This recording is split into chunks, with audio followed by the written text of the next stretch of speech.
et sœurs, nous sommes appelés à dominer. Si tu ne domines pas, tu seras dominé. Si tu ne cours pas, on va te dépasser. Ce n'est pas le temps de rire. Rien n'est acquis. Dieu nous a donné, mais nous devons nous battre. Le monde appartient aux violents. Serviteurs de Dieu, enfants de Dieu, priez et jeûnez. On ne sert pas Dieu en français. Non.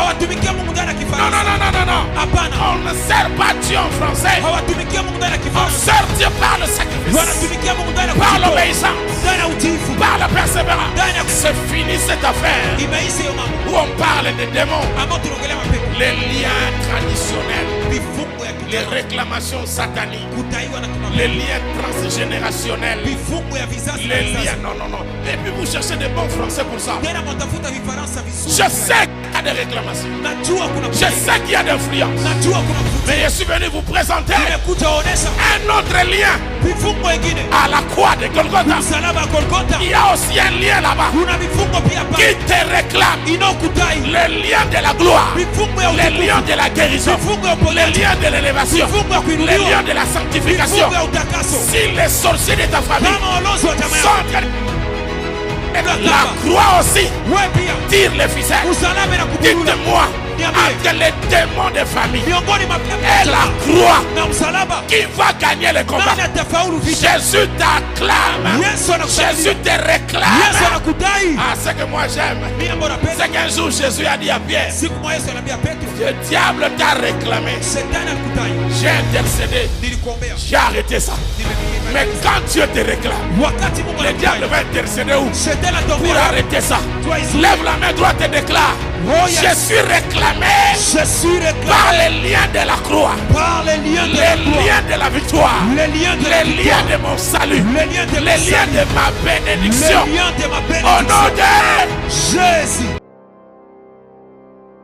Je lève ma main droite et je déclare, en tant qu'élément de ma pinga de l'Éternel, tu ne joueras pas, tu vaincras, tu réussiras.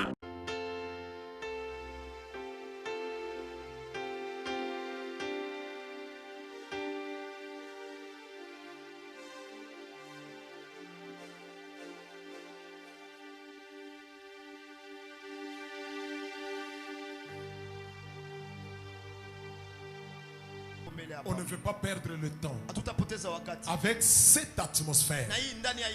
Nous voulons inviter l'homme. Nous voulons appeler l'homme.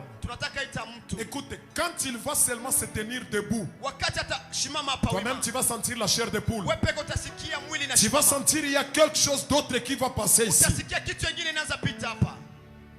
Nous sommes en train d'appeler ici devant l'homme de Dieu, l'apôtre Jonathan Mongali. Nous l'accueillons au nom de Jésus.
Il a marché 33 ans sur les rues de Jérusalem, de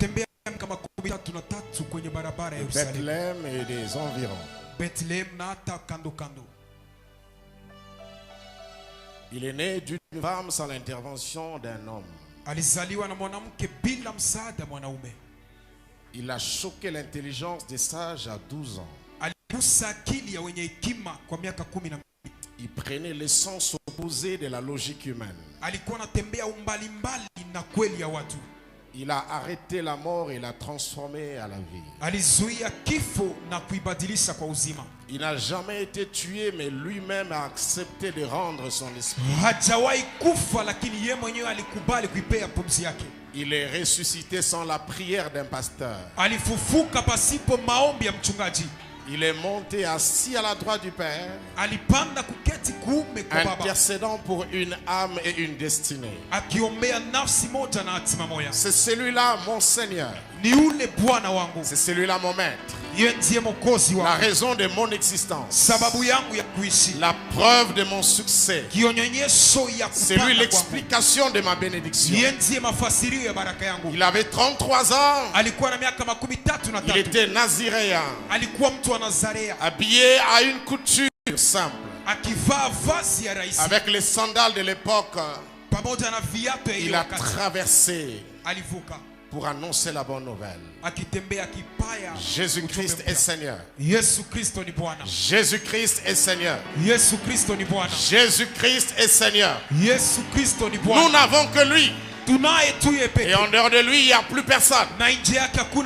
Nous n'avons ni l'eau, ni huile, ni terre. Nous n'avons que Jésus. Nous n'avons que Jésus. Et je suis venu élever le nom de Jésus ce soir. Dans cette ville de Goma, dans les eaux et sous la mer, pendant 7 semaines et après, que Jésus-Christ soit glorifié.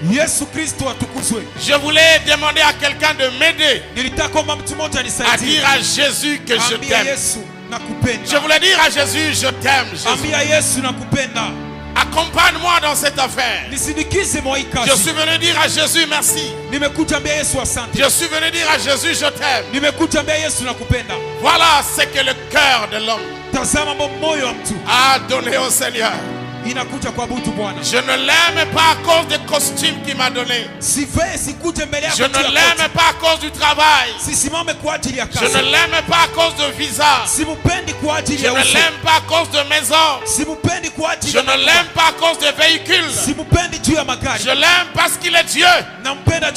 Parce qu'il est Seigneur. Mon amour à son égard n'a aucune condition. Il est mon Seigneur. Reçois la gloire ce soir. Jésus-Christ de Nazareth. Par le Saint-Esprit.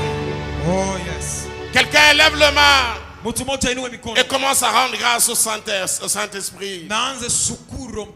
Sous les hauts saintés, le haut son du sainté. Lève les mains et adore-le. Que ceux qui prient en langue parlent en langue. Tu ne pries pas en langue, célèbre-le. Pendant 2 minutes. Élève le nom de Jésus. Élève le nom du Seigneur.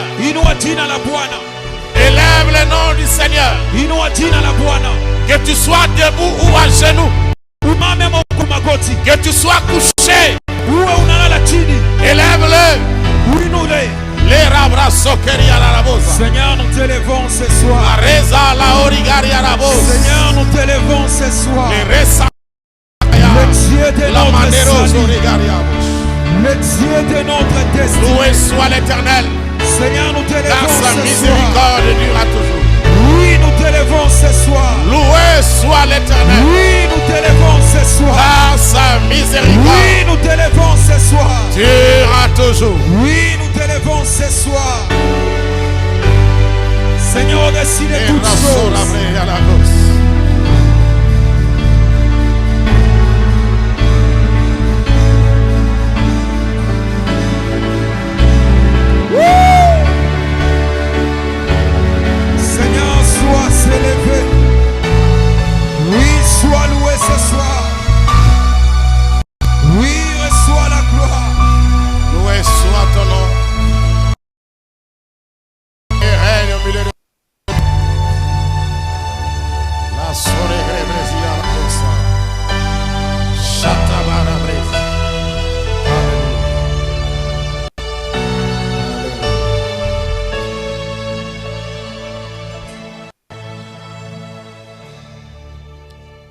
Merci, cher Saint-Esprit.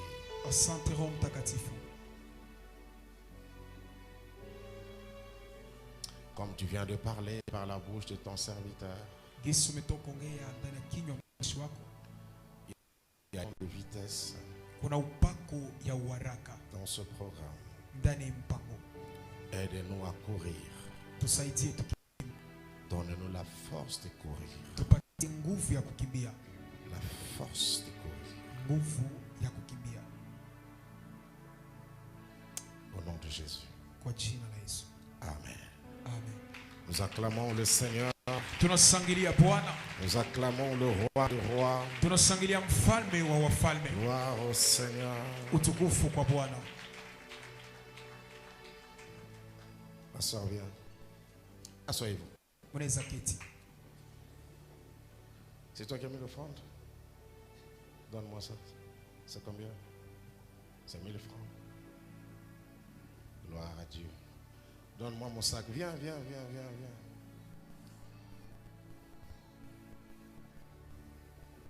Dieu répond par les hommes. Mungu anajibu kupitia watu.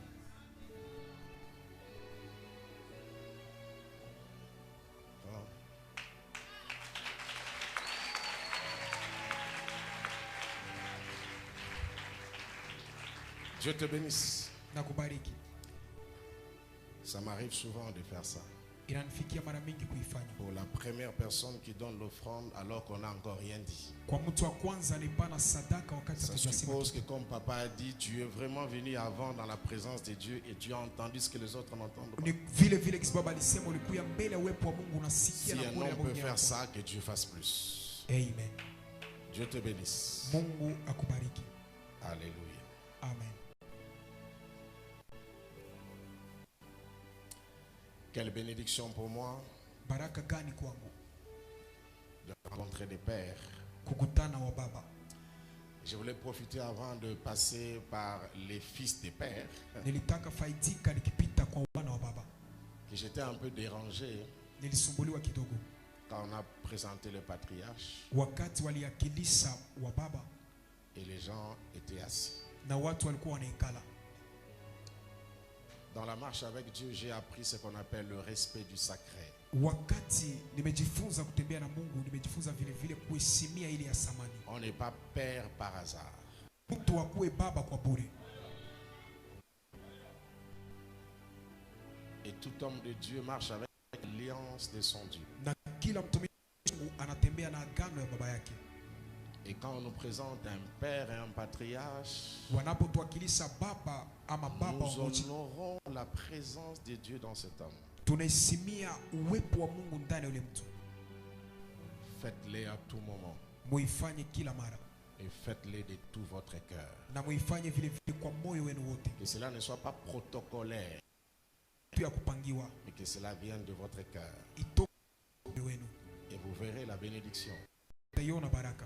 Et beaucoup de jeunes qui nous écrivent parfois, Kuna vijana wengi wanatuandikia kwa des wakati. jeunes ministres, Vijana ambao wangali wa mpya ndani ya huduma. qui demandent le secret. Comment tu as fait? Comment tu as fait? Wanaomba siri na kutafuta kujua nini ulifanya. J'ai toujours dit, il n'y a aucun secret. Nawaambia wazi, hakuna tasiri moya. Il n'y a que la grâce de Dieu. Ni neema ya Mungu. Mais il y a les choses, les petites choses que nous négligeons qui alimentent la grâce dans ce que vous faites. Lakini kuna mambo madogo tunaosarau inaacha neema iweze Entre kumala kwa autres, mtu. comment vous appréciez vos pères. Unaheshimia na kuwapenda wa baba zenu. Que Dieu vous bénisse. Mungu Dieu awabariki. vous bénisse. Mungu awabariki.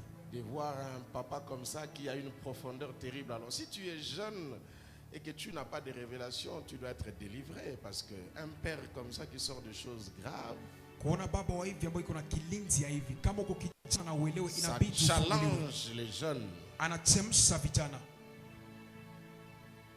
C'est pourquoi le ministère n'a pas d'âge humain. Ndio maana huduma haina miaka ya kimwili. Même un vieux papa de 100 ans, Hata mzee baba wa miaka serviteur de 110, Dieu, mtumishi wa Mungu, garde le dépôt de Dieu, parce que l'onction ne vieillit pas. upako izeeke. Pasteur, merci. Mchungaji, asante. Et merci à maman. Asante kwa mama. Et merci à mes révérends. pour la préparation de cette activité. Tout le sacrifice, je sais ce que ça veut dire préparer une conférence. Vous avez laissé votre église pour pousser une autre personne. C'est la marque, la maturité, l'humilité qui vous accompagne.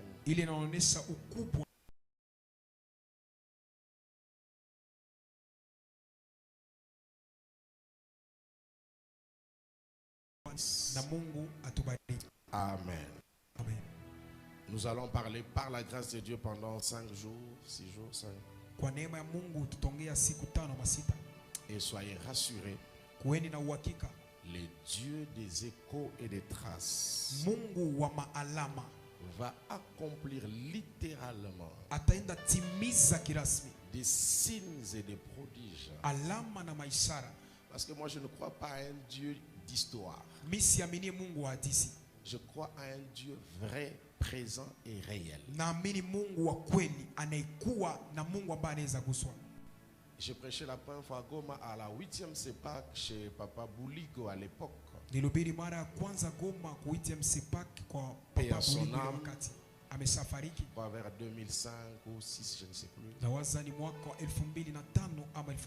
Après, j'ai beaucoup travaillé chez mon grand frère, le pasteur Eston, à l'Arche de Goma.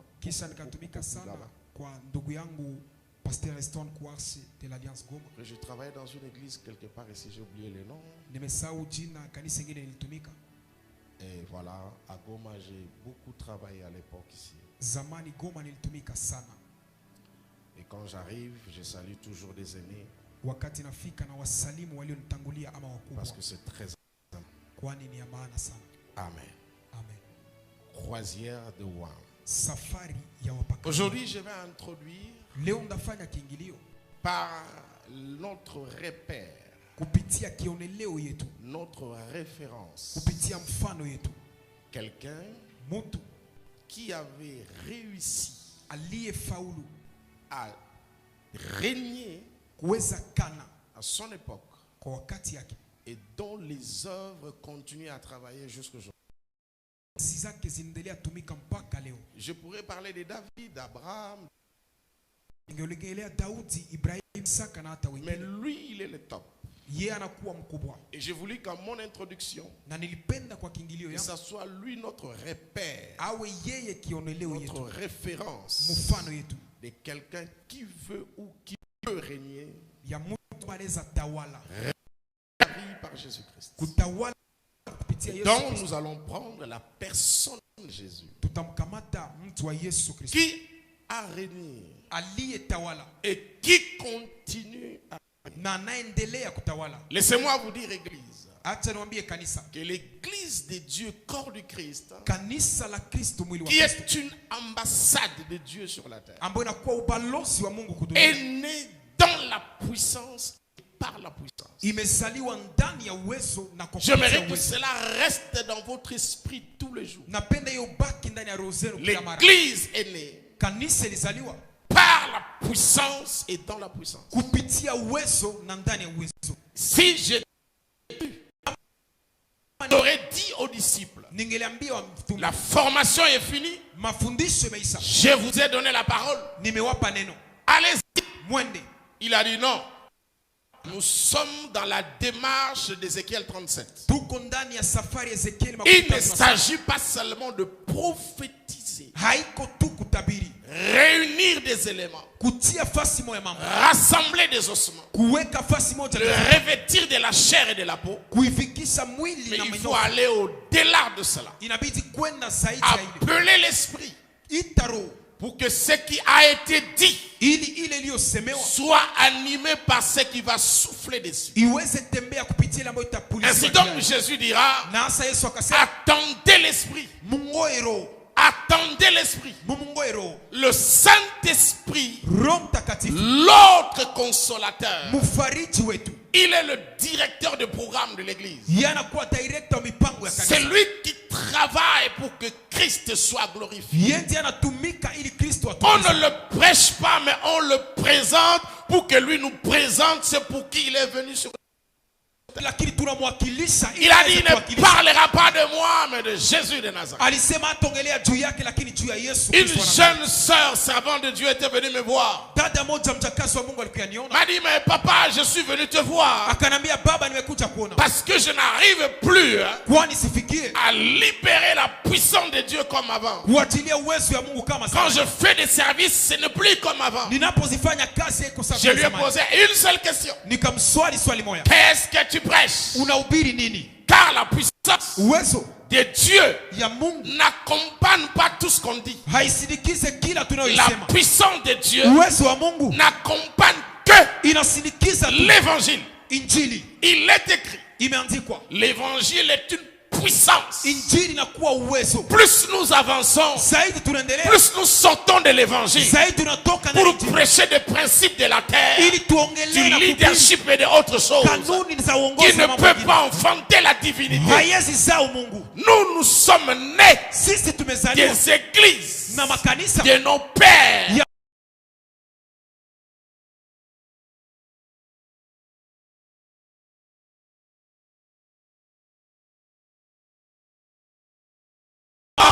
Jésus de Nazareth. Nous avons reçu Dieu et nous avons enfanté Dieu. Vous ne pouvez que vous reproduire selon votre espèce et votre nature. Qu'est-ce que tu as mangé?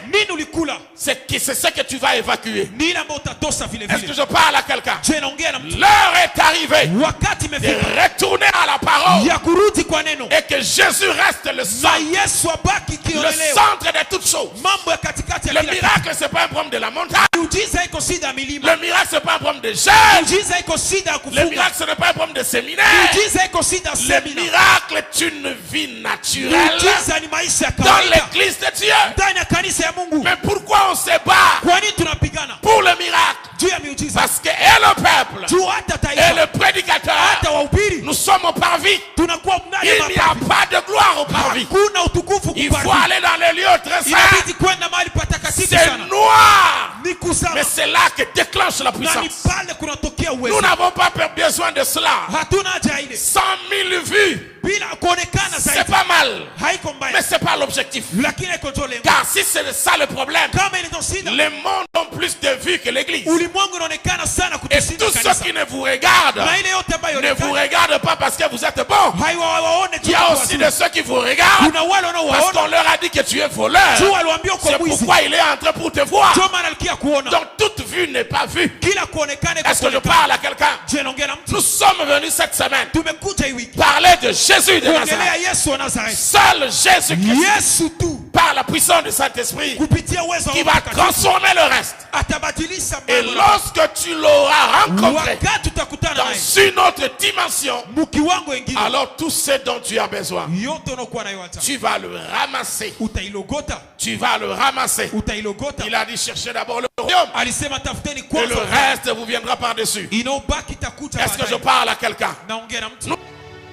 On ne peut pas rabaisser l'œuvre de 33 ans sur la terre de Yehoshua HaMashiach. Au petit démon du quartier. Il y a des gens qui ont donné des tailles aux démons. Démons géants. Il est géant par rapport à qui? Qui l'a fait grandir? Est-ce qu'un esprit a une taille? Tellement que tu l'appelles démon géant, il est aussi géant dans ta vie. Bon, si lui il est géant, moi j'ai quelqu'un, peut-être qu'il n'est pas géant, mais il est ancien. On l'appelle l'ancien de jour. Ça dit qu'avant que celui qui est géant ne naisse, lui il existe. Est-ce que je parle à quelqu'un? Tu peux dépasser ton père de la taille, mais pas de l'âge. Et celui qui est plus âgé et plus que Jésus te bénisse. Il y a 3 personnes. Cette affaire doit s'arrêter aujourd'hui. Est-ce que je parle à quelqu'un? Cette affaire doit s'arrêter. On ne doit pas humilier mon Jésus. On ne doit pas comparer mon Jésus avec des œufs de maçons, avec des rosicruciens, avec des sorciers de famille, s'ils étaient puissants, ils ne t'auraient pas combattu. Ils t'auraient tué. Tu sais pourquoi ils te combattent? Parce qu'ils n'ont pas l'arme qui peut te tuer. Jésus, ce jour-là, quand il est parti, il a dit, je rends mon esprit. Au lieu de monter, il est descendu. Les Grecs appellent ça le Tartarus. Le Sheol. Il est descendu là-bas. Il a trouvé le diable dans une conférence comme ça pour donner le rapport de la mort de Jésus aux démons. Ce qu'il ne savait pas, il a entendu seulement à la porte quelqu'un toquer. Le diable était fâché. Il appelle le démon du protocole. Il dit, quel est ce démon qui toque pendant que moi je parle? Il dit, à ma connaissance, tous les démons sont dans la salle. Il dit, mais qui toque? Pendant qu'il parlait, Jésus pousse la porte et il entre dans la salle. Et tous les démons regardent. Le diable ne sait rien faire. Jésus est parti. Il a dit, donne-moi la clé de la mort et de ce jour. Et quand il est sorti avec ça. Toi tu as la vie et non la mort. La mort n'a pas le pouvoir sur toi jusqu'à ce que le temps de Dieu arrive dans ta vie. Donne-moi un amen prophétique. Donne-moi un amen prophétique. Je déclare ce soir la fin de la mort dans ta vie au nom de Jésus. Une mort qui est venue des hommes, une mort qui vient des hommes, ne puisse pas t'atteindre. La mort peut prendre la forme de la maladie, la forme de problème. Cela ne régnera pas.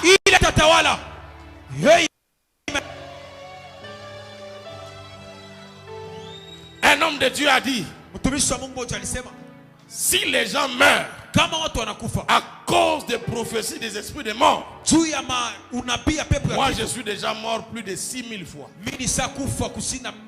Je vois un esprit de mort. Vous voyez que l'esprit de mort, il y a aussi l'esprit de vie. Vous voyez aussi l'esprit de vie. Pourquoi vous nous faites peur? Bon, si tu vois l'esprit de mort, c'est que c'est pour toi-même. En tout cas moi, je ne vois pas ça. Je vois l'esprit de vie. Car la mort n'est pas mort pour nous. La mort est une vie pour nous. Est-ce que je parle à quelqu'un? Tu ne mourras pas maintenant. Tu vivras et tu iras de l'avant. Ainsi j'introduis en disant ceci dans le livre des Actes, chapitre 10, verset 38. Il est écrit ceci. L'un des versets qui servent de soubassement du succès du ministère de Jésus sur la terre. Ce qui a fait que Jésus règne, domine, exerce son pouvoir. Acte 10, 38 dit ceci.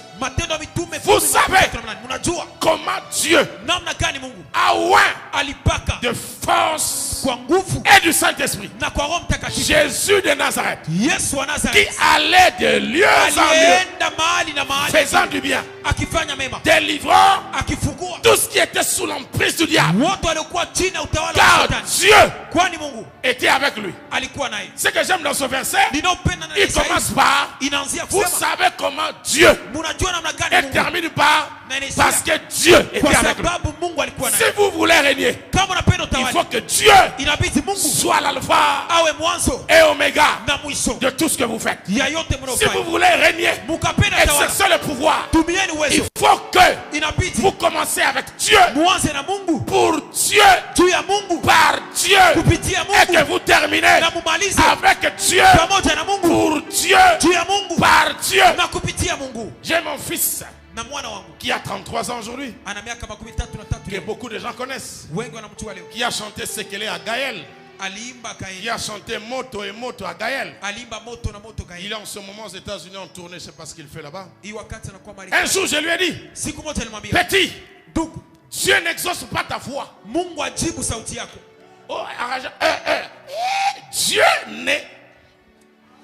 Dieu n'écoute pas l'adoration. Ne confondez pas la définition de la musique du monde selon le dictionnaire et la définition et l'explication de l'adoration selon Dieu. Le monde dit la musique c'est une composition de sons agréables aux oreilles. Comment vous appelez ça? C'est quoi? L'art de communiquer le son. Donc quand vous dites le son, ça veut dire que c'est l'oreille. Or Dieu n'entend pas l'adoration. Dieu sent l'adoration. Comme il sent, sa voix ne lui dit rien.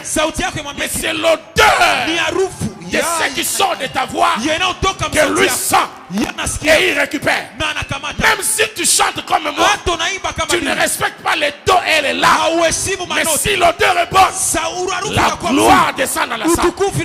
C'est pourquoi nous cherchons ces adorateurs-là.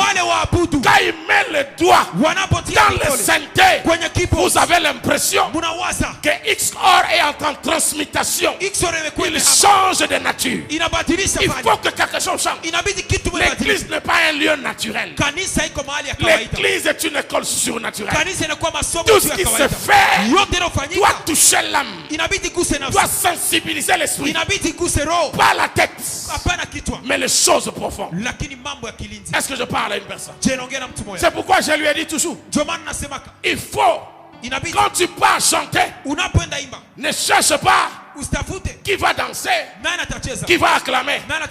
Regarde comme ça, pas comme ça. Parce que ton problème n'est pas ici, mais c'est là-bas. Est-ce que le trône bouge? Ou c'est le peuple qui acclame et le trône ne bouge pas? Ne peut régner que celui qui positionne Dieu au début, pendant et à la fin. Dieu n'est pas bêta. Dieu n'est pas theta. Dieu n'est pas epsilon. Dieu n'est pas gamma. Dieu est alpha et oméga. Parfois nous ne régnons pas parce que nous commençons seuls. Et quand on se rend compte qu'on s'est perdu, on dit Dieu est où? Là tu es déjà à theta.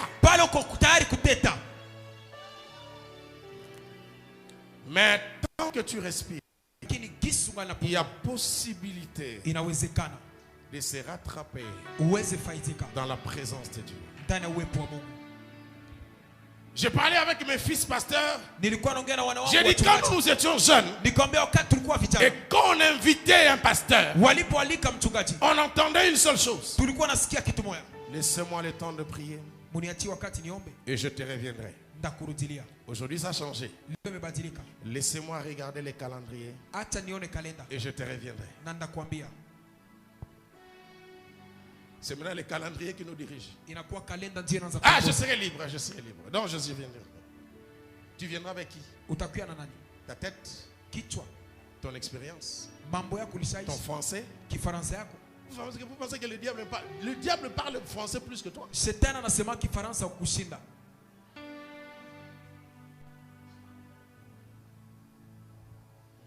C'est pourquoi je propose que tu pries dans la langue que tu maîtrises. Je me souviens un jour j'étais en train de prier. C'était dans un pays X. Je travaille dans les assemblées de Dieu là-bas. À partir des années 91 jusqu'en 97. Et là-bas, ils aiment trop le français. C'est un peuple, même si tu prêches bien, si tu commets seulement l'erreur de mettre les à la place de la, ta prédication tombe dans l'eau. Donc j'ai prié en français. À un moment donné, j'ai dit Seigneur, je veux une atmosphère. Après, je me suis rendu compte, on dit un ou une. Une atmosphère, une atmosphère. Après, le Saint-Esprit m'a dit, frère, tu passes ton temps avec les lait et les la. Est-ce que Dieu a besoin de lait et de la? Bon, avançons, allons plus loin. Qui a dit qu'on doit dire la maison et non les maisons? C'est une convention humaine. Nous aussi on peut s'asseoir aujourd'hui. On dit à partir d'aujourd'hui, c'est une maison. Et c'est parti. C'est pourquoi moi j'aime la Covid. On dit soit on dit la Covid ou les Covid. Tout est possible et rien n'est mauvais. Vous savez ça? Tu peux dire le Covid, tu peux dire la Covid. Moi aussi, je peux dire je vis une femme ou une homme. Ne me menace pas, frère, avec mon propre article. Le problème ce n'est pas le lait. Le problème c'est ce que je voulais dire que toi tu n'as pas compris. Donne-moi la main puissante. Amen. Commence avec Dieu et finis avec Dieu. Aujourd'hui, on commence avec Dieu et quelque part on cherche. On cherche. Dieu est là. On cherche. On cherche.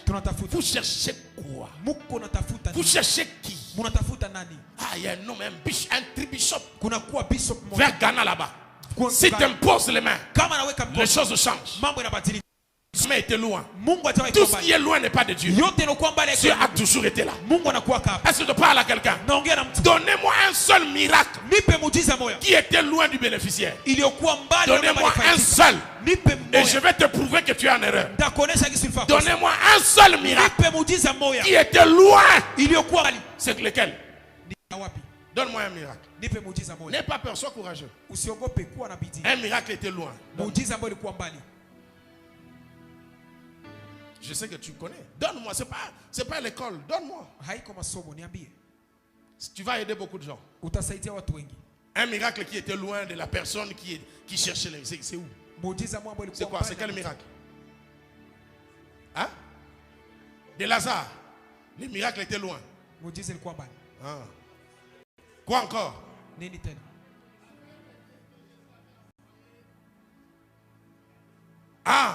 miracle était loin. Il fallait qu'il marche. Parce que vous pensez que ceux qui étaient venus après dans ce lac-là étaient guéris aussi. Est-ce que Jésus était loin de Lazare? Vous savez que Jésus vivait et passait le temps chez Lazare et ses sœurs. C'est la relation de Jésus avec Abraham et Lazare qui a provoqué le miracle. Cette intimité-là, cette relation-là. C'est pourquoi Jésus, connaissant l'avenir, passant par là, sachant qu'il mourra, il s'est déplacé en étant là. Vous savez pourquoi il était là? Parce que quand Lazare meurt, lui il sait, il n'y avait pas de GSM. Vodacom n'était pas là. Celtel n'était pas là. Africell n'était pas là. Qui a appelé Jésus pour dire que Lazare est mort? On n'a pas envoyé de télégramme. C'est parce qu'il est présent là où il était mort et là où il prêchait. Et quand il a constaté, il a dit retournons. C'est le corps qui est rentré. Mais Dieu lui-même était déjà là. Il gérait la chose. Il donne la maladie. Il permet la maladie. Personne n'intervient. Il meurt. On l'enterre. Après il revient. C'est pourquoi il n'a pas prié. Il a dit je te rends grâce. Cette affaire je connais. J'étais ici, je gérais ça. Est-ce que je parle à quelqu'un? Est-ce que je parle à quelqu'un? Quelqu'un m'a dit le miracle de général là. Naman ou Aman? Naman? Mais c'était très loin. J'ai dit non. Le miracle c'était pas là où il est parti. Le miracle c'était l'enfant qui était. C'est lui le miracle. À la femme perte de sang, le miracle n'était pas loin. Parce qu'elle avait dit, elle se disait en elle-même, si je puis toucher. Donc elle avait déjà touché avant de toucher. Parce que s'il n'avait pas touché et qu'elle a touché, elle serait comme les autres qui ont touché comme elle. Mais l'avantage qu'elle avait, c'est qu'avant de toucher, elle a touché.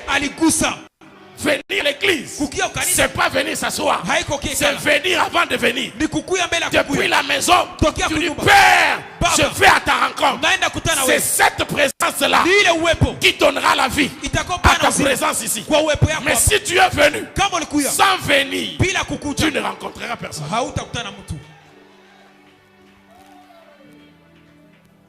Mais je suis convaincu que toi tu étais venu avant de venir. C'est pourquoi Dieu t'essaie. Deuxième des choses, toujours dans ce verset, la Bible dit, vous savez comment Dieu a oint. Dieu a donné la capacité, l'onction à Jésus. Jésus avait besoin d'onction.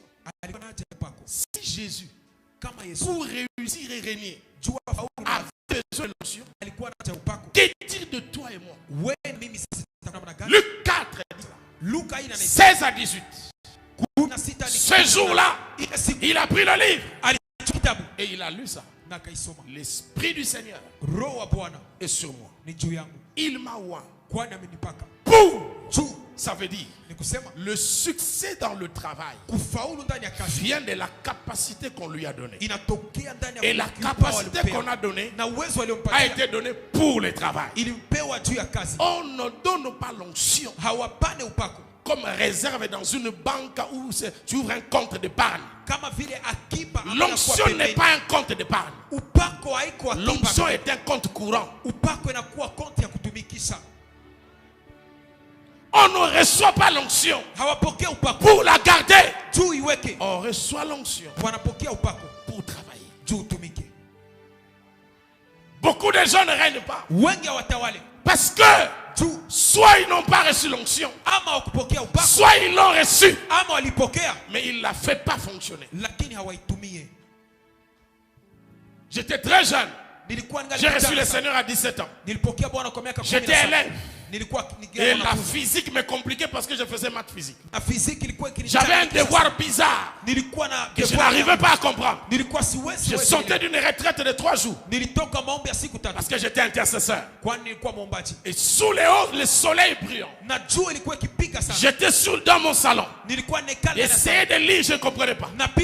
Je vois un rat passer en pleine journée, sans passeport, ni visa.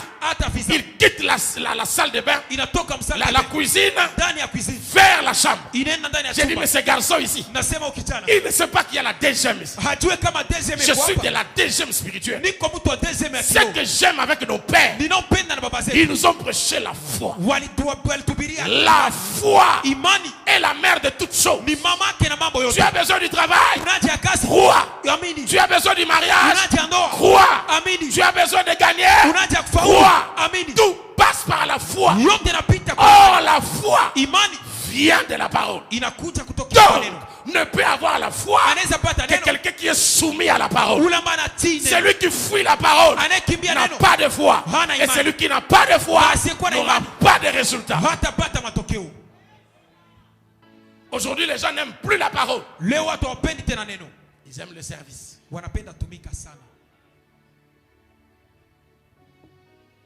Un service sans parole n'est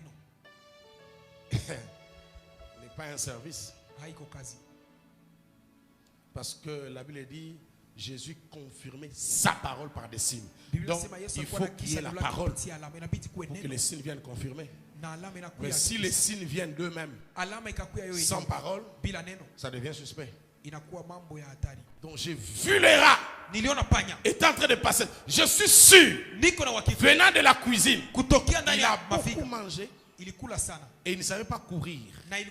Donc il traversait les salons, mais tu sens que le gars a beaucoup mangé là où il n'a pas préparé.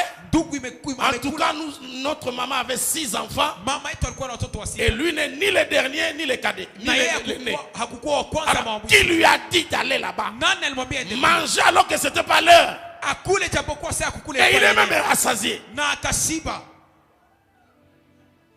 Je me suis rappelé qu'il s'appelle Ra. Parce que moi, je lui avais donné le nom par mon grand-père Adam. Tu t'appelleras Ra. C'est lui qui nomme, domine sur la nomination. Car le nom définit la trajectoire de la personne et la nature de la personne. Celui qui a nommé peut révoquer Et donc j'ai dit au rat, arrête-toi. En fait, c'est pas lui qui m'énervait. C'est le fait que je ne comprenais pas et que lui passe. J'ai dit arrête-toi. Le rat s'est arrêté. Frère, je n'étais ni apôtre, ni pasteur. Je suis venu lever ma main pour te dire, l'onction n'est pas un problème d'apôtre.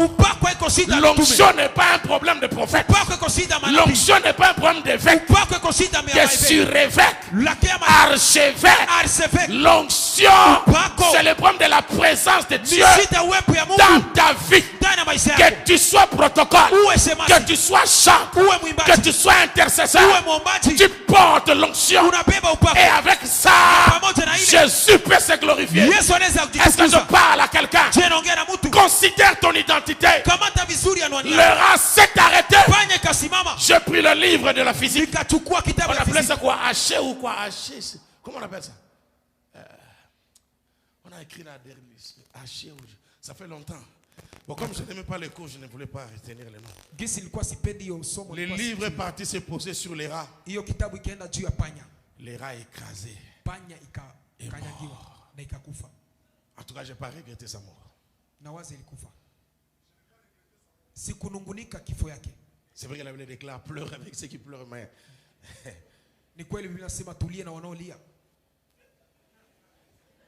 est-ce qu'un livre peut écraser un rat? C'est parce que mon action était soutenue par une puissance surnaturelle. Ce n'est pas parce que tu changes de position.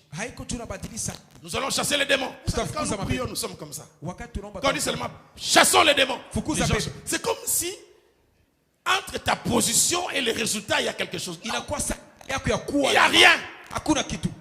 Tu vois, mais les gens qui se lèvent. Non, tu te lèves pourquoi? C'est pas ça l'autorité. L'autorité, ce n'est ni le cri, ni la position, mais c'est la présence de Dieu dans ta vie qui compte. Est-ce que je parle à quelqu'un? Un général n'écrit pas, ne parle pas trop. Quand tu vois un général qui parle trop, c'est que c'est un brigadier en chef, comme mon frère qui est assis là-bas. Parce qu'il connaît son pouvoir. Il peut même seulement te regarder et son regard te donne les ordres. Parce qu'il a le pouvoir. Est-ce que je parle à quelqu'un? Dis à quelqu'un, j'ai le pouvoir. J'ai le pouvoir. Le pouvoir Jésus nous a donné. Il a dit tout pouvoir m'a été donné dans les cieux et sur la terre. C'est pourquoi il règne. As-tu reçu la puissance? As-tu reçu le pouvoir? Un jour j'ai été invité. Je devais aller prêcher quelque part. J'étais deuxième orateur après mon ami et mon frère Marcelo. On devait aller prêcher dans une retraite en dehors de la ville, après l'aéroport. J'arrive à pareille heure et c'est moi l'orateur. Je trouve qu'il y avait un peu... Je demande au responsable qu'est-ce qui se passe. Il dit non. Le chef coutumier nous menace. Il dit mais comment vous êtes venu faire vos prières dans mon fief et vous faites des bruits? Il faut arrêter ça. J'ai dit chef coutumier. Et vous avez dit quoi? Et puis est-ce qu'il est normal? Il est chef coutumier. Oh, je ne comprends pas. Bon, Adonai veut dire le chef et le propriétaire de la terre. Bon, lui il est chef coutumier. Bon, il est le chef de quelle coutume? Et vous ne leur avez pas dit, vous lui avez pas dit que vous êtes des chefs de terre. C'est comme si un domestique dit à l'enfant du patron, tu fais des bruits. Moi, je fais des bruits dans la maison de mon père. Je n'aime pas des choses comme ça. Vous ne savez pas la souffrance de la croix pour que quelqu'un vienne jouer avec le sang de mon Seigneur. Chef coutumier, depuis quand? Et qui t'a t'a établi? Bon, je respecte vos histoires, mais fais-les avec les autres. Ne touche pas au royaume. Ne touche pas au royaume. Est-ce que je parle à quelqu'un? Ne touche pas au royaume.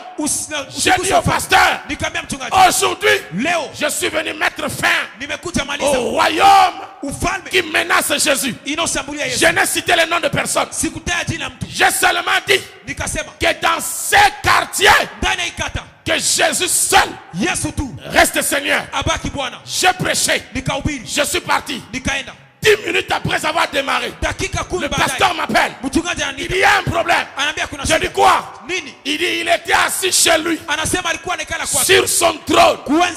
Quand il a entendu qu'il y a un seul reste Seigneur, il paraîtrait qu'il est tombé. Et les gens sont venus pour le réanimer. Ça n'a pas marché. On vient de constater qu'il est mort. Je n'ai tué personne. Je n'ai pas tué quelqu'un.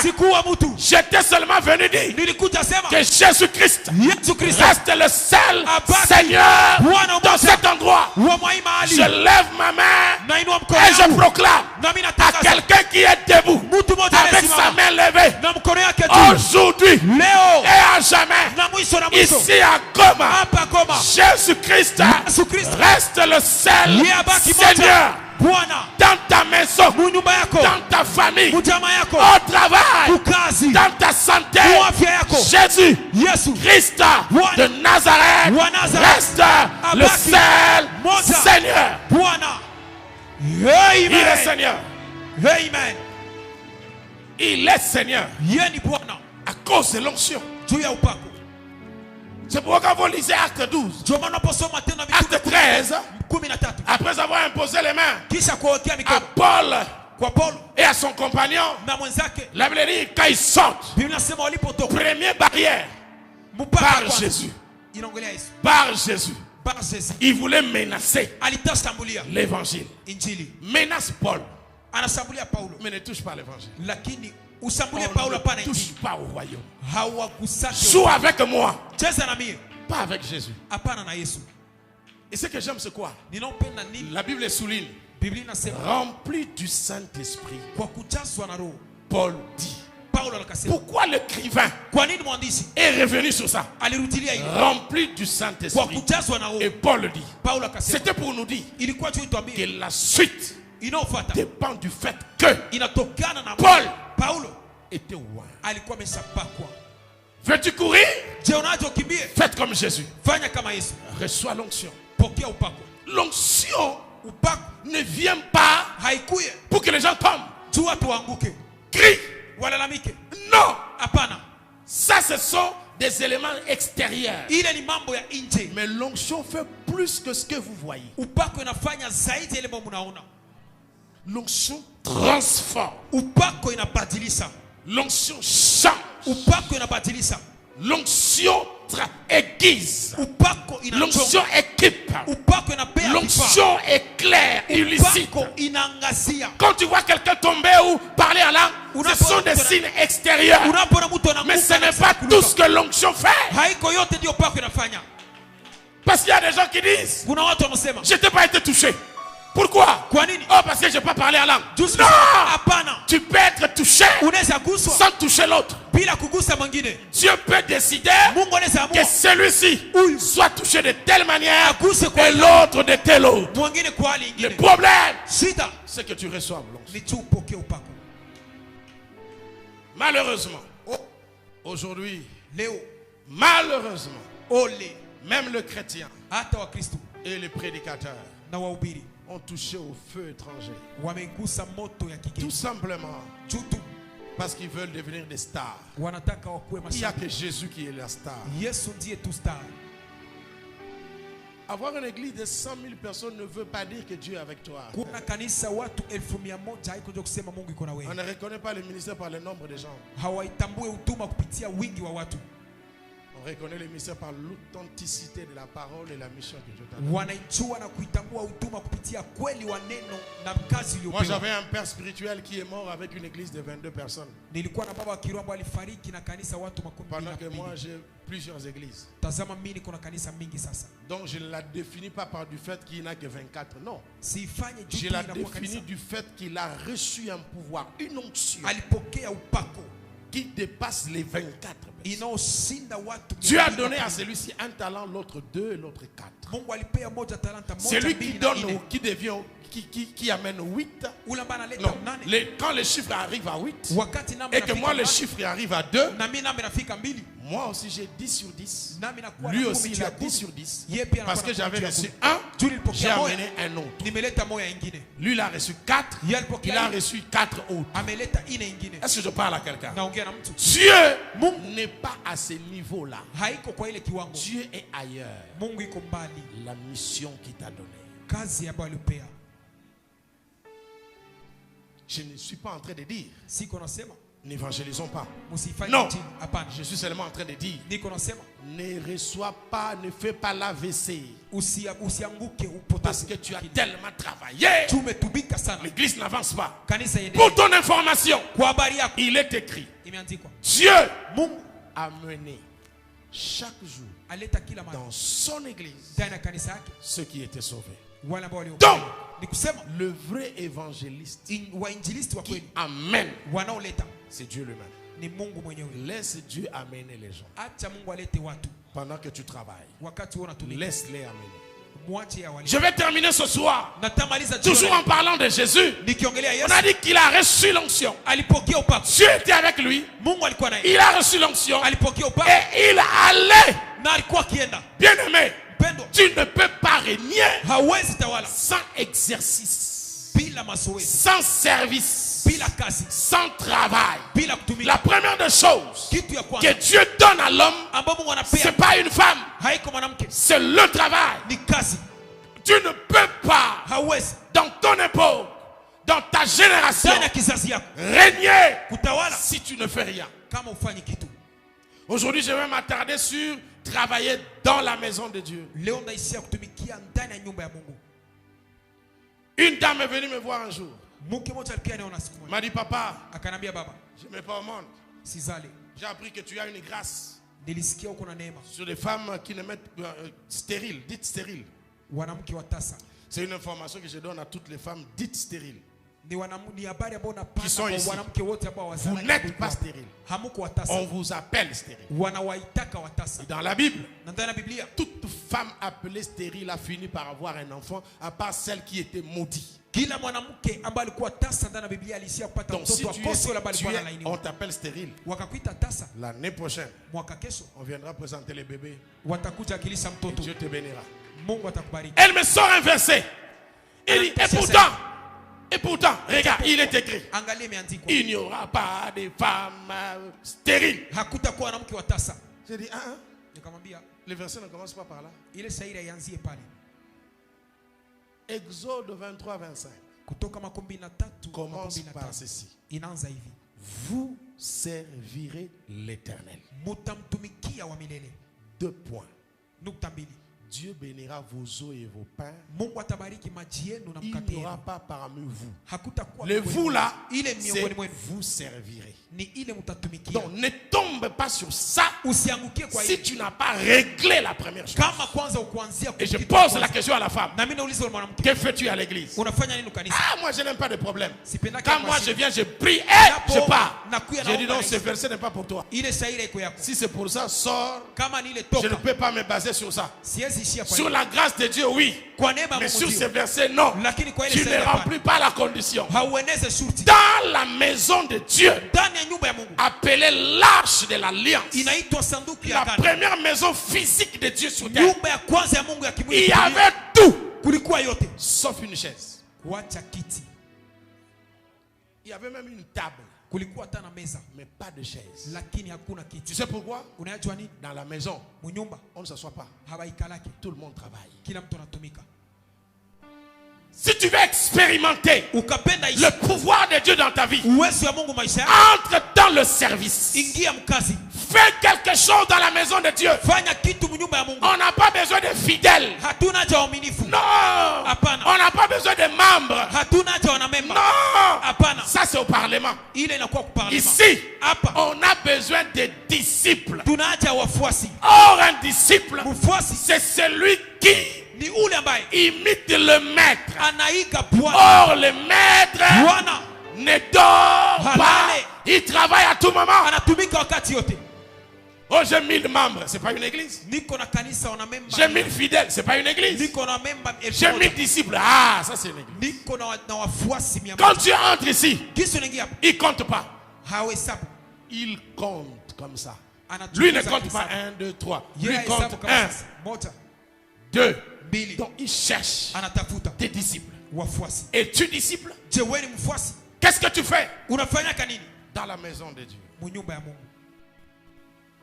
C'est là que se cache Ni pale kuna fichikwa le mystère du pouvoir. siri ya mamlaka. Et c'est là que tu vas courir. Na ni pale utakimbia. Parce que Dieu sait Juu Mungu anajua que tu cours avec lui. unakimbia naye. Est-ce que je parle à une personne? Je naongea na mtu mmoja. Vous voulez vivre la gloire. Munaja mwishi utukufu. Servez l'Éternel. Tumikieni Bwana. Servez Dieu. Mumtumikie Mungu. Je me souviens une fois, Nakumbuka siku moja quand la Covid a commencé, wakati Covid j'ai dit ilianza, à Dieu, niliambia Mungu, s'il te plaît, on fait un contrat. samahani tufanye mkataba. Pas de mort Covid dans mon église. Hakuna kifo Dans l'assemblée que tu m'as donnée. ndani ya kusanyiko ulilonipea. Et moi, je fais un contrat Na mimi nafanya mkataba. pendant la Covid. Covid yote. Comme on a eu des restrictions, Gisi kulikuwa pas de culte, mabadiliko. ceci, cela. Hakuna ibada. Chaque jour, Kila siku je serai sur l'Internet. ndakuwa kwenye mtandao. Moi, je n'aime pas trop Internet. Bon, Mimi on est quand sipendi même sana là mtandao. quand on nous poste comme ça, des choses comme ça. Tunakuwa- Mais je suis vraiment pas un accro. Lakini siipende sana. J'ai dit chaque jour, Nikasema kila siku je mettrai mon téléphone, ndatia simu yangu, j'annoncerai l'évangile. ndatangaza injili. Toi, We tu veilles unakinga, sur l'église. unailinda kanisa. Personne ne tombe par la Covid. Hakuna mtu ambaye ataanguka na Covid. 2 semaines après, Wiki mbili baadaye on m'appelle. wananiita, Une sœur est tombée dada mmoja ameanguka, par la Covid. amepata Covid, Elle est à l'hôpital iko kwenye kituo ya afya sous oxygène. chini ya bomboni. J'ai dit non, Nikasema hapana, c'est pas ça les contrats. haiko ndio mkataba ile. Je suis entré dans la prière. Niliingia maombi, J'ai prié Dieu. nikaomba Mungu. J'ai dit, il a fait combien de jours? 2 jours. Nikauliza, amefaa siku ngapi? Un traitement de combien? 2 semaines. Anaomba batamtunza J'ai dit muda bon. wiki mbili.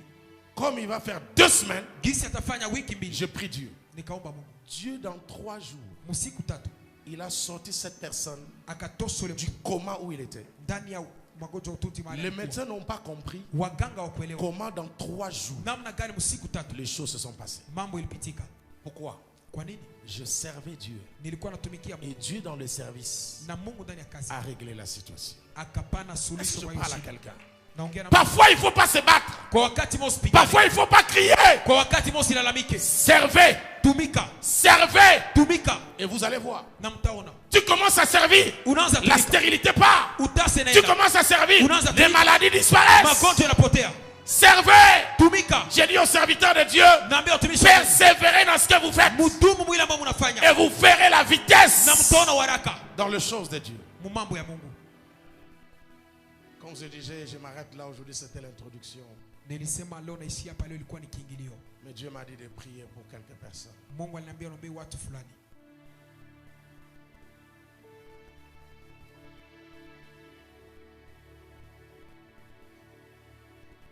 Quand je suis entré, j'ai lu là-bas, transformer un leader potentiel en leader effectif. Wakati niliingia nilisoma mambo inaandikwa hapa. Pour que cela arrive, Ili ile iweze fika, il faut un transfert. inabidi kutumiwa. Dieu est la puissance. Mungu na uwezo. Ne fermez pas les yeux. Msifunge macho. Regardez-moi ici. Munitazame huko. Je vais prier pour 7 personnes. Ndaombea watu 7. Car l'Éternel me disait, Bwana alikuwa akiniambia en premier jour là, siku ya kwanza pale, j'ai quelques personnes na watu fulani à qui je vais remettre une clé ambao nitawapea fungulo, qui va leur pousser d'ouvrir des portes itawaruhusu wafungue milango et d'aller dans une autre dimension. na kuenda viwango vingine. Pasteur ou pas, Mchungaji ya mala, tu as besoin de la puissance una haja ya uwezo pour courir. juu ukimbie.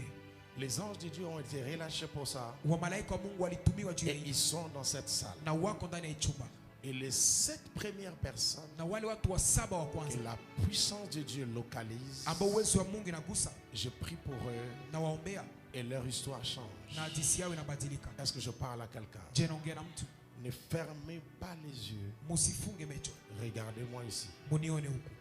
Et l'onction du Seigneur va localiser ces personnes. J'ai seulement besoin de quelques protocoles qui vont m'aider à prendre ces personnes. Car il s'agit d'une puissance terrible. Ce n'est pas la délivrance, il n'y a pas de démons. Mais ce sont des personnes que Dieu va équiper d'une manière particulière. Je ne sais pas là où ils sont, mais je sais qu'ils sont dans la salle. Je compte jusqu'à 3 et l'Esprit de Dieu va commencer à le visiter. Dieu me dit 3 choses. Ce sont des étoiles de leur vie dans cette destinée. La deuxième des choses, Dieu me dit, ce sont des clés par lesquelles je vais libérer des familles. Troisième des choses, l'Éternel dit, ce sont des personnes qui ont été soumises au combat et que Dieu a décidé de libérer pour prendre de la vitesse. Cette onction est particulière et leur vie change à partir de ce soir. Il n'y aura plus rien qui sera comme avant. Parce que le Dieu de mon alliance est ici. Le Dieu de la Bible, d'Abraham, d'Isaac et de Jacob. Je compte 1, je compte 2 et je compte 3. Je libère cette grâce dans la salle et j'attends la première personne, la deuxième personne, la troisième personne, la quatrième personne, la cinquième personne, la sixième personne, la septième personne. L'Esprit de Dieu est en train de visiter ces personnes et je vais prier pour eux. Car cette gloire sillonne d'une manière particulière dans la salle ici. Je suis en train de parler à un jeune homme à qui Dieu avait dit, je t'ai choisi pour évangéliser, prêcher ma parole, mais ça sera avec puissance. Et ce jeune homme a reçu la conviction qu'à partir de cette année, les choses vont pousser. Mais il ne comprend pas, comme si les choses ne marchent pas.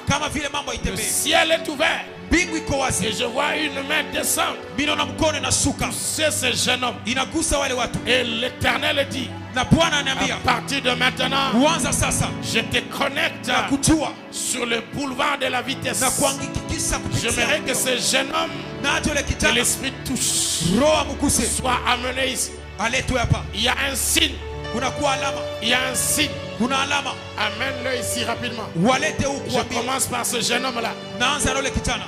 Père éternel, maman pasteur, levez-vous. Il y a dans cette église une armée de femmes qui s'élèvent. Oracle de l'Éternel, je t'ai choisi parmi des femmes qui dans l'Est ici vont s'élever pour parler de la part de Dieu. Tu n'auras pas la profondeur d'un docteur, mais tu auras la capacité de sortir des femmes de leurs soucis profonds. Et il y aura des délivrances particulières. Pendant que je parle à cette femme, il y a 5 autres femmes qui sont dans la salle, qui reçoivent la même onction, qui passent là-bas, qui passent quelque part. Et Dieu est en train de le faire. Ainsi parle l'Éternel. Il n'y aura pas dans les jours à venir une conférence de femmes dans ces paramètres sans que tu sois oratrice. À cause de ce que Dieu aura fait dans ta vie, dans le nom puissant de Jésus. Dans le nom puissant de Jésus. Le Dieu qui transforme Un leader potentiel. Un leader effectif. Oui.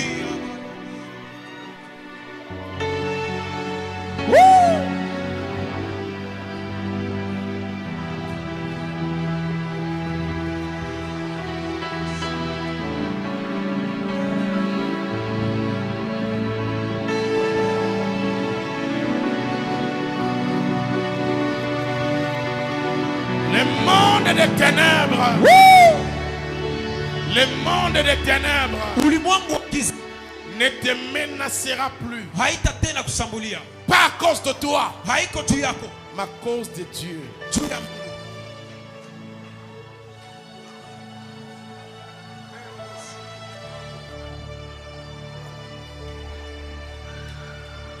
Cher pasteur, Dieu a vu. Je ne sais pas, vous êtes à la 40e organisation de cette conférence. Dieu me dit de vous dire qu'il connecte vos ministères à ce qui se passe ici. Et vos ministères seront visités d'une manière particulière. Je vois les ponts s'établir. Dieu dit, il brise pour certains d'entre vous des frontières et des barrières. Et comme une étoile, il fait passer votre ministère à un hauteur élevé qui sera vu de partout. Et les gens viendront sans que vous le sachiez pour vous bénir.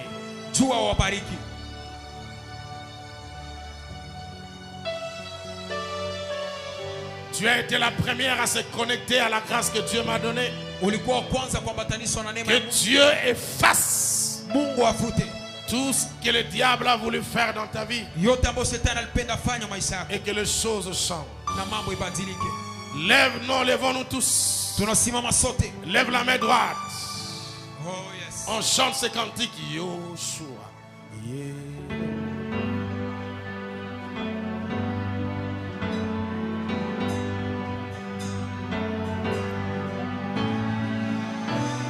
Prenez-moi un protocole.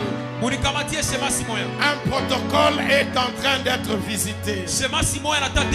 Et le Seigneur me dit de prier particulièrement pour ce protocole-là. Tous ceux qui sont en train de ramener les gens.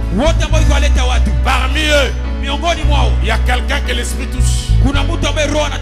J'ai besoin de ce protocole.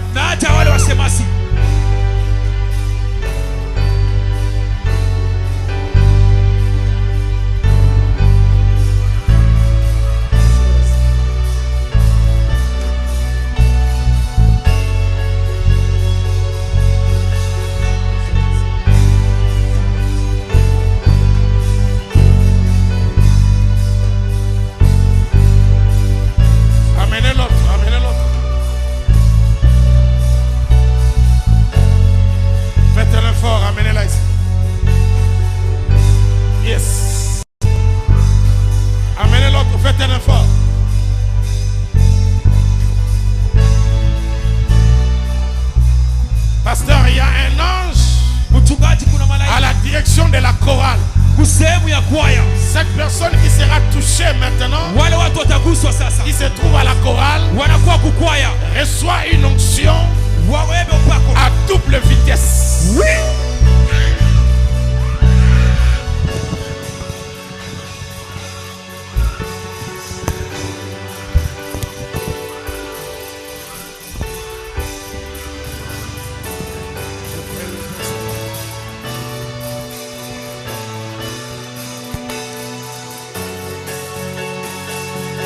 Yes. Alléluia. Shetabra la gazo.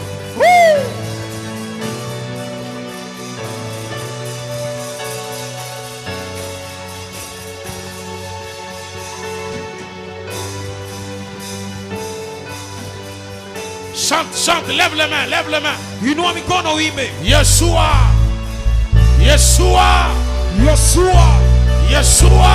Yeshua. Où est le Dieu de Goma? Wapi Mungu wa Goma? Où est le Dieu de nos pères? Wapi Mungu wa baba zetu? Lève-toi, Simama, lève-toi. simama. Donne-nous la force de courir.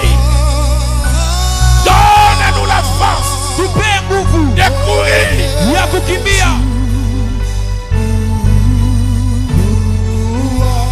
Chaterebo, Maresa Carabrailobo, Mareba Sotereba Baba, Ikerezo Tarablos, Shekerebos Alarabos, Materebos Ayegerianabos, Shekarabos Atarebo.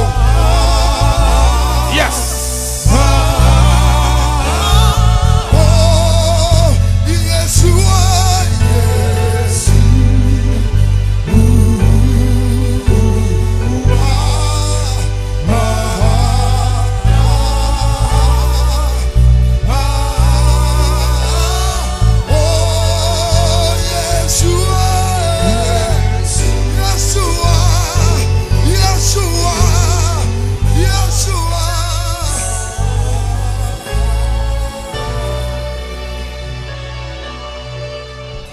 Il y a un ange derrière le caméraman. Kuna malaika moja nyuma ya cameraman.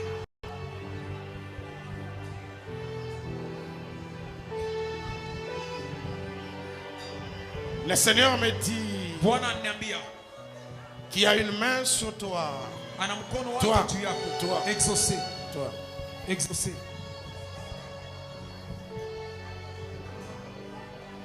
Laisse-le faire son travail. Mwache afanye kazi Laissez la yake. caméra là. Mwachie kamera. Laissez-le faire son travail. Mwache afanye kazi yake. Qui tient la tige, il continue à filmer. Mungu amuongoze aendelee kufilme.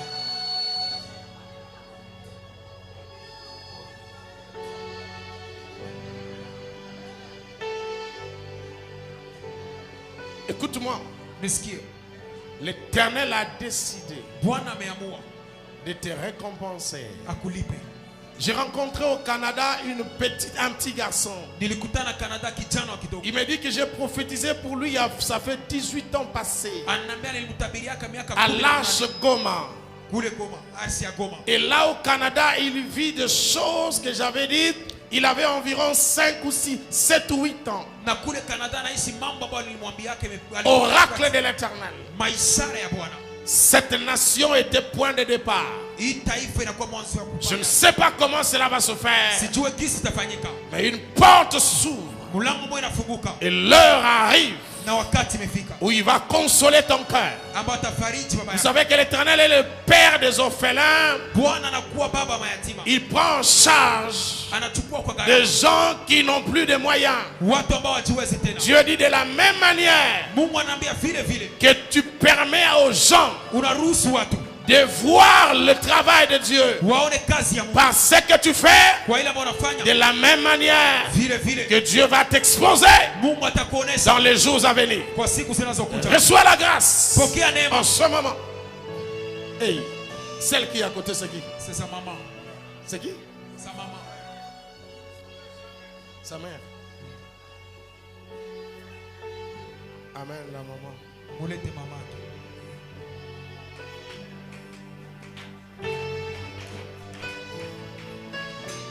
Tu ne mourras pas. Tu verras ce que Dieu aura fait de cet enfant. Utaona kitu Mungu atamfanya kwa Et mtoto tu mangeras le fruit na utakula matunda de tes prières pour ya lui. maombi yako juu yake. Pardonne, Samehe, pardonne, samehe, pardonne, samehe, pardonne. samehe. Je ne sais pas ce qui s'est passé, Sijue nini ambayo ilipitika. mais Dieu m'a dit, Mungu ananiambia il ne s'agit pas seulement de courir, haihusu tu kukimbia, mais il s'agit de conquérir. lakini inahusu pia kumiliki. Je suis un homme à qui Dieu a fait grâce. Niko mtu ambaye Bwana ameneemisha. Parmi plusieurs autres serviteurs, Miongoni mwa watumishi wa Mungu je ne suis pas le seul siko umoja. qui a reçu l'onction royale. Aliyepokea upako ya kifalme, Royale. ya kifalme. En ce moment ici, Kwa hiyo wakati je ne parle même pas de mon pays parce que, bon, les gens interprètent mal certaines choses. Je sors de mon pays. natoka nchi yangu, J'encadre des gens des familles présidentielles. Là, nous préparons 2 personnes dans des pays différents africains, je n'ai pas cité les noms, qui vont devenir des présidents dans les années qui arrivent, dans une année ou dans quelques mois.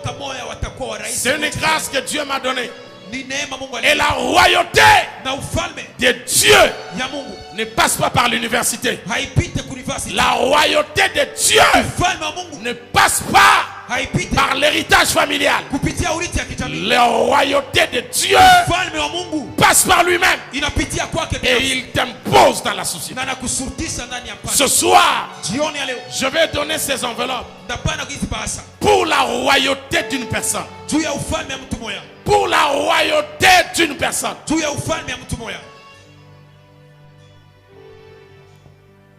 Et tu régneras à Goma et ailleurs. Et ces personnes entrent dans le sacrifice. Dans ce qui s'est passé dans le pays, il y a les nominations ici, il y a beaucoup de choses. Il y a des gens là-bas qui sont là. Qui sont là. Que les gens ne connaissaient pas il y a quelques années. Mais je parle de un jour était chez lui à la maison pasteur. Dans la souffrance et dans la perturbation. Sans travail ni argent. Dieu lui a dit, prends ces $100. Va chez Tom. Donne-lui ça. 19 heures passées à ma compagne. Je suis assis chez moi. Le monsieur arrive. Il dit, c'est tout ce que j'ai. Dieu m'a dit de te donner. J'ai dit, moi je ne sais pas. Pourquoi Dieu t'a envoyé? Donne et je prie. Depuis ce jour-là, il passe de nomination à nomination. Je ne vais pas citer les noms, ils sont nombreux. Les seconds, c'est toi. Je voulais dire le prochain, c'est toi. Que tu sois dans un parti politique ou pas, Dieu va t'imposer dans une affaire, dans un marché, dans une connexion, et les choses vont changer. Paye le sacrifice. Ce sacrifice que tu fais contribuera à ce que cette église ait une terre. Et tant que les gens seront sauvés dans cette terre-là, que tu sois à Montréal, que tu sois à Paris, que tu sois à Washington, une portion de la grâce te localisera et te suivra. J'ai besoin de 10 personnes qui vont faire ce sacrifice de $1000 qu'on va remettre vendredi sous l'onction de Dieu, et je prierai pour vous. Où est la première personne? Restez tous debout parce qu'on va prier bientôt. 10 personnes paye le sacrifice de $1000 et on va prier pour toi. Viens.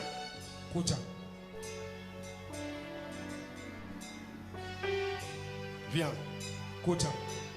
Je dis bien, c'est un sacrifice.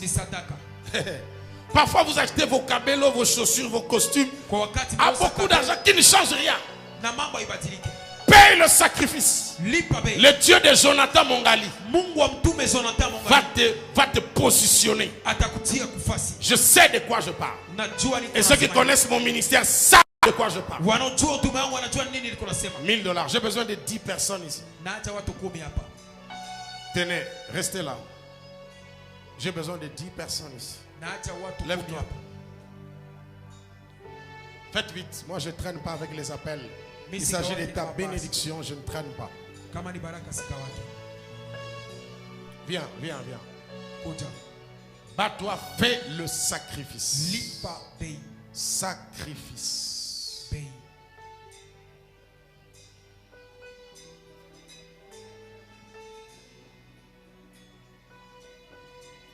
Pendant que tu venais, je voyais une croix.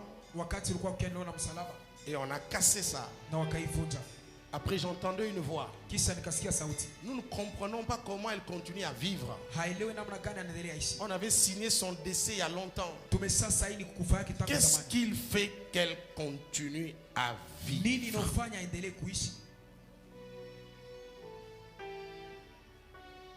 Tu ne mourras pas. Malgré les combats que tu as dans ta vie, tu ne mourras pas. Tu vivras longtemps Et ils ne vont pas gagner les combats. Parce que Dieu est avec toi.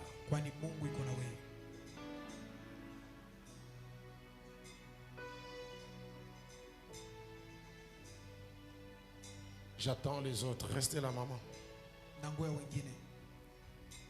Savez-vous qu'à tout moment que vous donnez l'offrande, le ciel s'ouvre sur vous et les choses descendent. Vous allez vivre ça vendredi à la clôture quand les gens vont ramener les autels. Vous allez voir comment la gloire va descendre sur les autels. 1000 $,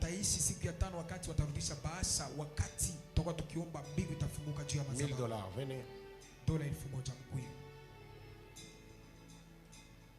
1000 $, venez.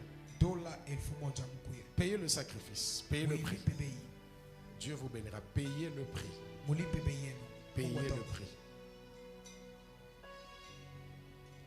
J'attends 5 personnes qui restent. 6. Paye le prix. C'est pas mon argent, je ne vous demande pas de me bénir, non. C'est pour l'œuvre. 1000 $. J'attends une personne et les 5 autres, Dieu va les convaincre peut-être la nuit. La dernière personne vient. Tu te bats, laisse-toi venir. Je compte jusqu'à 3 et je saute. Si tu rates cela, c'est ton problème. 1, 2 et 3. Je passe. 10 personnes pour 500 $. Venez rapidement. 500 $, venez rapidement. 500 $.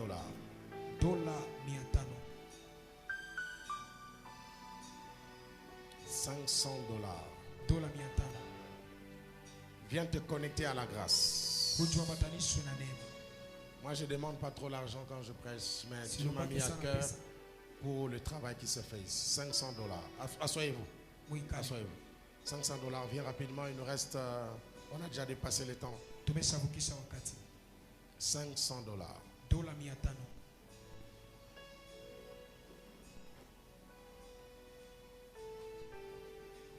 Croyez-vous que Dieu est avec nous? C'est Dieu qui parle. Ce n'est rien, 500 $.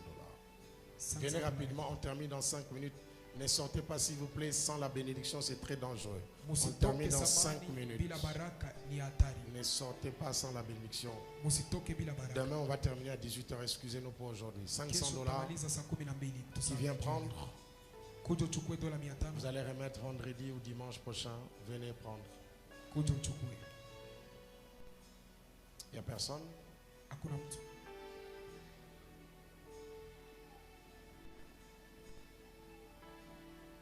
Je sens qu'il y a quelqu'un ici. Je ne sais pas pourquoi je tourne toujours ce côté. Ouvre la porte de ta destinée. 500 $, c'est rien du tout.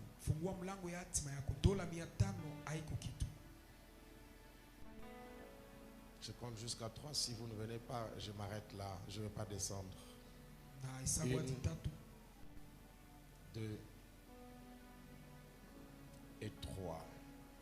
500 $ clôturés. Qui amène 200 $ vendredi. Et on va libérer les gens. 200 $. 200 $, venez.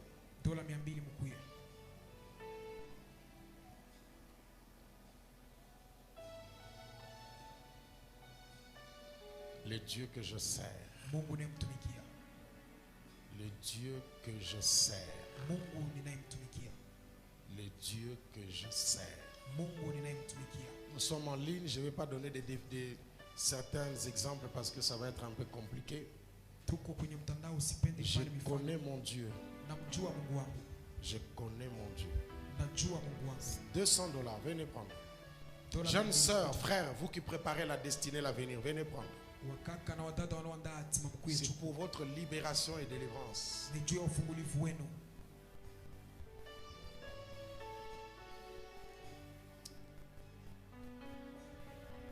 200 $. 200 $.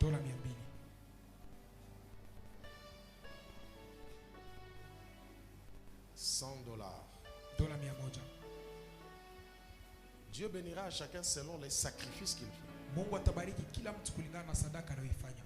Dieu va te donner selon les sacrifices. Mungu atakubariki kulingana na sadaka. Qu'est-ce que tu fais à l'église?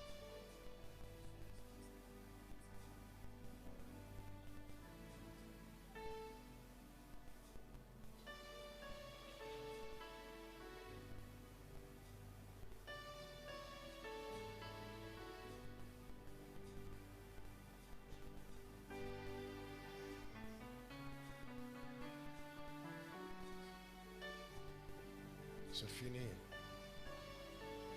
La porte est ouverte. Amen.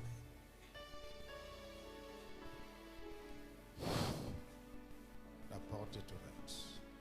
Soit derrière lui, il y a quelque chose de puissant qui va se passer maintenant dans sa vie à cause de cette offrande qu'il a donnée. Soit derrière lui, il y a quelque chose de puissant qui se passe. Dieu est en train de visiter son ministère maintenant. Nous allons nous retrouver à l'aéroport de Chicago, de Washington. Je ne sais pas si ça sera de Montréal ou de Paris. Amen. Tu as eu beaucoup de combats, il y a eu beaucoup de choses qui se sont passées. Le Seigneur te demande seulement d'être concentré, de garder surtout tes deux pieds dans sa présence.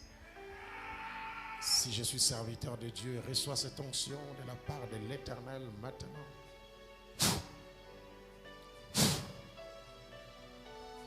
Tu seras appelé prophète ici et ailleurs. C'était plus le combat de ta famille. Parce que tu as échappé au contrôle de leur vie.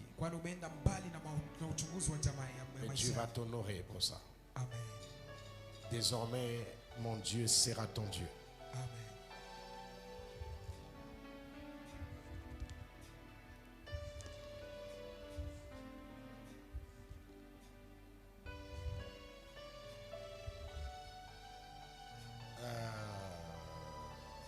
Tu fais quoi à l'église?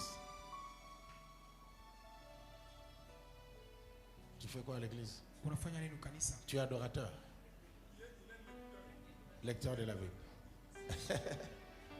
Lecteur de la Bible. On va aussi les lire lui. On va aussi lire son histoire. J'aime des gens comme ça. Il est locataire, il est pauvre, il n'a pas de moto et puis Dieu change sa vie. C'est ça, régner dans sa vie par Jésus.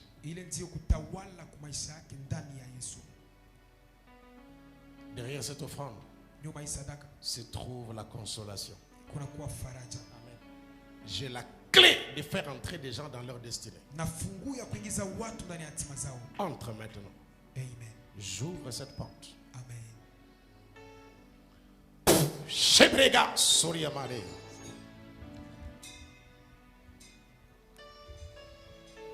Vendredi, quand vous allez ramener ça, écrivez 3 sujets dans cette enveloppe-là. 3 sujets. Mettez 3 sujets dans cette enveloppe. Et le Dieu que je sers va faire quelque chose. Toi qui étais assis, lève-toi, lève-toi, viens prendre. Si Dieu te parle, viens prendre, viens prendre. Je ne sais pas quel montant, mais viens prendre. Et Dieu va faire quelque chose. Viens, viens, viens, viens. Tu vas libérer tes enfants comme ça. Tu libères ta stérilité, tu brises la pauvreté comme ça. Maman, je vais te donner après. Tu étais en train de te battre. Et pourtant, aujourd'hui, c'est ton jour. Amène-moi les enveloppes. Hein, madame, c'est ton jour. Dieu va faire quelque chose aujourd'hui dans ta vie. Tu vas voir ça. S'il vous plaît, ne sortez pas, on termine. J'ai distribué et puis on sort. Ne sortez pas sans la bénédiction. Prenez-moi ça. Même si tu prends pour 100, Dieu te dit la nuit, donne 200. Ajoute, papa. Grâce et l'équipe mbongo na mbongo. Grâce et l'équipe mbongo na mbongo. Celui qui a la grâce est plus riche que celui qui a l'argent. Ça sont des enveloppes de grâce. Hey, non, toi après, donne à l'autre. Toi attends là-bas. Dieu va faire quelque chose. My God. Viens, viens, viens ici, viens ici. Hey. Lève tes mains. Oh, qu'est-ce que tu fais à l'église? Chante. Voilà, c'est pourquoi je vois cet ange qui chante derrière toi. Oh là là, my God. My God.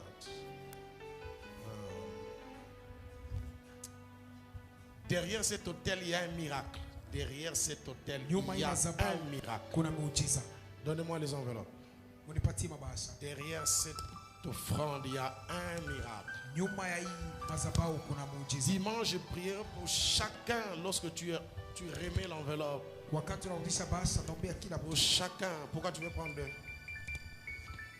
Ta grande soeur doit venir. On n'envoie jamais quelqu'un prendre l'enveloppe pour l'autre. Tu fais quoi à l'église? Secrétaire de maman. Ah, secrétaire de maman, secrétaire de maman. Soyez derrière la secrétaire de maman, secrétaire de maman. Secrétaire de maman reçoit une huile fraîche maintenant. Et l'Éternel est en train de me dire, c'est moi qui récompense. Je vais te récompenser pour tout ce que tu fais dans ma maison, dans ma maison, dans ma maison, dans ma maison. Est-ce que tu peux recevoir cette grâce maintenant que le Seigneur te donne dans le nom de Jésus? Merci. Aïe.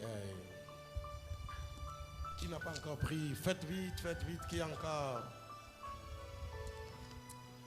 Qui encore?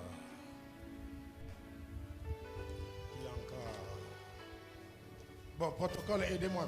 Venez prendre pour qu'on distribue rapidement. Donnez aux autres. Comme ça, on gagne du temps.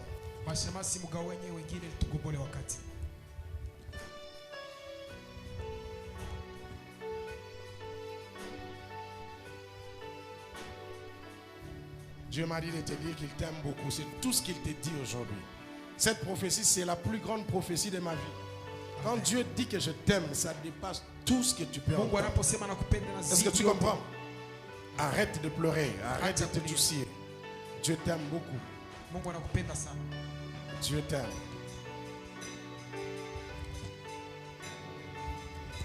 Qui n'a pas pris? Prenez-moi cette enveloppe. S'il vous plaît, ne prenez pas l'enveloppe pour ne pas la retourner. C'est très dangereux. Sois sûr que tu me ramènes ça, soit demain, soit après-demain, jusqu'à vendredi. Tenez, faites vite. Le Seigneur me dérange pour quelqu'un ici, je ne sais même pas ce que je vais dire.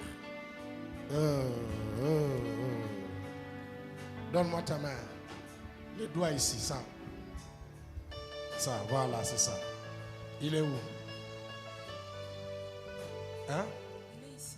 Appelle-le, fais vite. Il est où? Venez ici.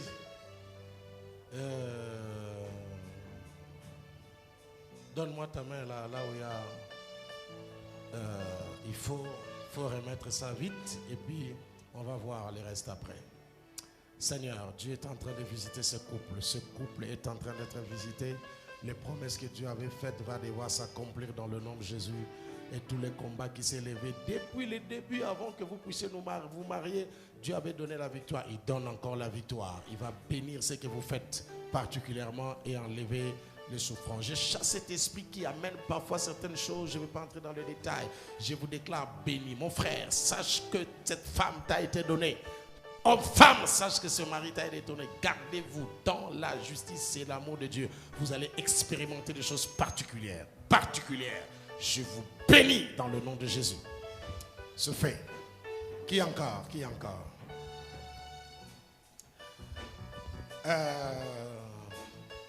Je ne sais pas, il y a deux personnes, l'esprit me dérange pour eux. Mais je n'ai pas encore de paroles, mais il faut que vous veniez chaque jour pour que Dieu me donne la précision. Il y a ce papa ici et ma fille là, en blanc, toi. Venez chaque jour. L'esprit, je ne sais pas quand est-ce qu'il va parler, mais il a quelque chose pour vous. C'est fini. Voilà, c'est fini.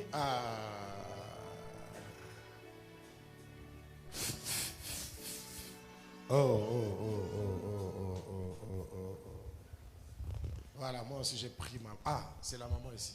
Tu n'as pas... Faites vite, mais l'heure passe. Vous étiez où depuis longtemps? Maman, viens, viens, je termine avec toi, je termine avec toi, je termine avec toi, je termine avec toi. Tu dois savoir qu'aujourd'hui c'était une grâce pour toi, n'est-ce pas? Il y a beaucoup de choses qu'on ne peut pas dire devant les gens. Nous allons voir avec les pasteurs quand est-ce qu'on va recevoir quelques personnes. Mais sache que Dieu a décidé de te faire grâce au travers de toi beaucoup d'autres choses. Il faut arrêter de trop réfléchir dans ta tête, de comprendre, de chercher à comprendre des choses. L'Éternel a décidé de mettre fin à un grand combat qui avait commencé depuis longtemps. L'Éternel te demande seulement de t'asseoir confortablement dans la présence, dans sa présence. Reste dans sa présence et tu verras le reste, comment ça va se passer. C'est ce que Dieu te demande de faire. Et la foi, crois et marche. C'était ton jour de faveur et de grâce. C'était ton jour. Nous allons tous nous lever pour clôturer la prière. Lève les mains. Ferme les yeux. Alors, si tu as ton argent, tu peux mettre tout de suite et remettre aujourd'hui, demain, après-demain. Nous tous, nous allons nous lever. Vous êtes là, tenez-vous la main dans la main. Fermez les yeux. Prends 2 minutes. Prie pour le reste. S'il vous plaît. Ce programme a été combattu.